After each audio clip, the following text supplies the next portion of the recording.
Assalamualaikum warahmatullahi wabarakatuh. Baik kawan-kawan semua, perkenalkan nama saya Dela Lestari dan kawan saya Muhammad Aril Anugrah. Kami dari kelompok 1 ingin membahas tentang manusia sebagai makhluk budaya. Nah, manusia ini adalah salah satu makhluk Tuhan di dunia. Nah, apa sih peran kebudayaan manusia ini? Nah, peran kebudayaan ini yang satu adalah suatu hubungan pedoman antar manusia atau kelompoknya. Yang kedua ini ada wadah untuk menyalurkan perasaan-perasaan dan kemampuan lain. Nah, yang ketiga ini ada sebagai pembimbing kehidupan manusia. Dan yang keempat ini ada pembeda manusia dan binatang. Yang kelima ini ada petunjuk-petunjuk tentang bagaimana manusia harus bertindak dan berperilaku dalam pergaulan. Nah, selanjutnya manusia sebagai budaya. Nah, manusia sebagai kebudayaan dalam bahasa Inggris ini, kebudayaan disebut kultur yang berasal dari Latin coler, yaitu mengolah atau mengerjakan. Nah, dalam bahasa Belanda, kultur bisa diartikan sebagai mengolah tanah atau bertani. Dengan demikian, budaya atau ada hubungannya dengan kemampuan manusia dalam mengolah sumber daya kehidupan dalam pertanian. Nah, baik kawan-kawan. Selanjutnya, manusia sebagai makhluk budaya ini berarti manusia adalah satu-satunya manusia yang mampu menciptakan, mewariskan, mengembangkan budaya. Nah, budaya itu sendiri mencakup segala bentuk pengetahuan, norma, nilai, adat, istiadat, seni, dan cara hidup yang dikembangkan dalam suatu masyarakat. Nah, ada beberapa poin penting terkait manusia sebagai makhluk budaya. Nah, yang pertama ini ada kreator budaya. Nah, manusia ini menciptakan budaya sebagai hasil dan interaksi sosial dan adaptasi terhadap lingkungannya.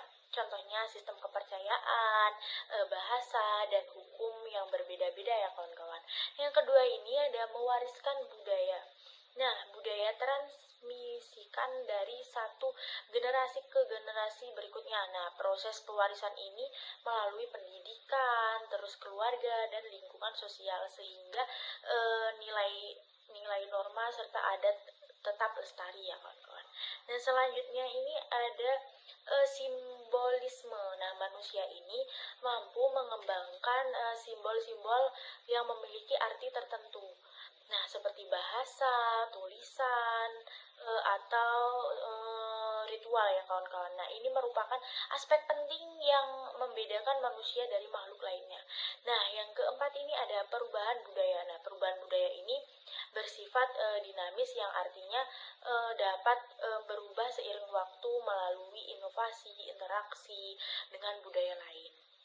Yang kelima ini ada pencerminan identitas. Nah, di mana budaya ini mencerminkan identitas manusia dalam masyarakat. Melalui budaya, manusia juga mengekspresikan siapa mereka dan dari mana sih mereka berasal. Nah, dengan demikian, manusia disebut makhluk budaya ini karena tidak hanya hidup dalam lingkungan alam, tetapi juga membentuk dan hidup dalam lingkungan sosial dan simbolis yang mereka ciptakan sendiri. Baik kawan-kawan, materi yang selanjutnya akan disampaikan oleh rekan saya, Muhammad Aril Anugrah. Oke, di sini saya akan menjelaskan tentang definisi kebudayaan. Nah, definisi kebudayaan banyak dikemukakan oleh banyak ahli. Contohnya, menurut Hershkovitz memandang kebudayaan sebagai sesuatu yang turun-temurun dari generasi yang lain kemudian ke generasi selanjutnya. Nah, disebut sebagai superorganik. Nah, contohnya apa? Yaitu bahasa daerah, yang dimana bahasa daerah itu turun-temurun dari generasi ke generasi. Itu salah satu contoh superorganik. Nah, selanjutnya menurut Elo Suemarjan dan Sulaiman Sumardi mengatakan kebudayaan adalah sarana hasil karya rasa dan cipta. Nah, apa contohnya hasil karya rasa dan cipta?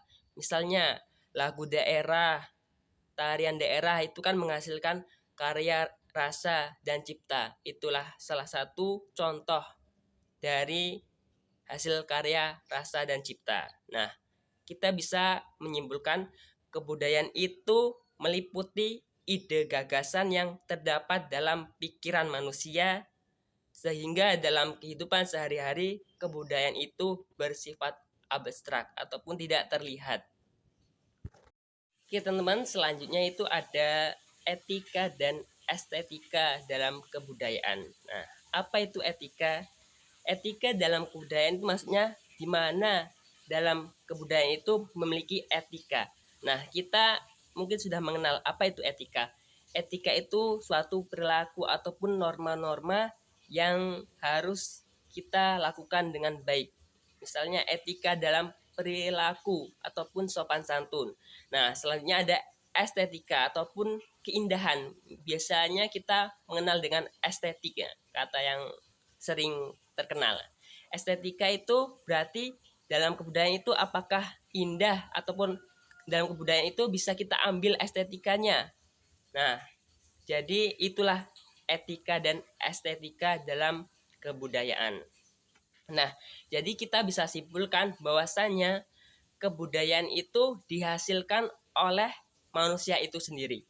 Dan setiap daerah memiliki kebudayaan yang berbeda. Misalnya di Lampung dengan di Jawa, pasti ada perbedaan kebudayaan. Misal dari pakaian adat, bahasa daerah, ataupun yang lain-lain. Jadi teman-teman, kebudayaan itu suatu yang dihasilkan dari segolongan manusia setempat.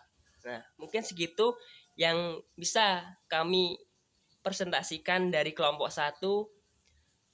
Kami akhiri nun wal qalami wa ma yasturun. Wassalamualaikum warahmatullahi wabarakatuh.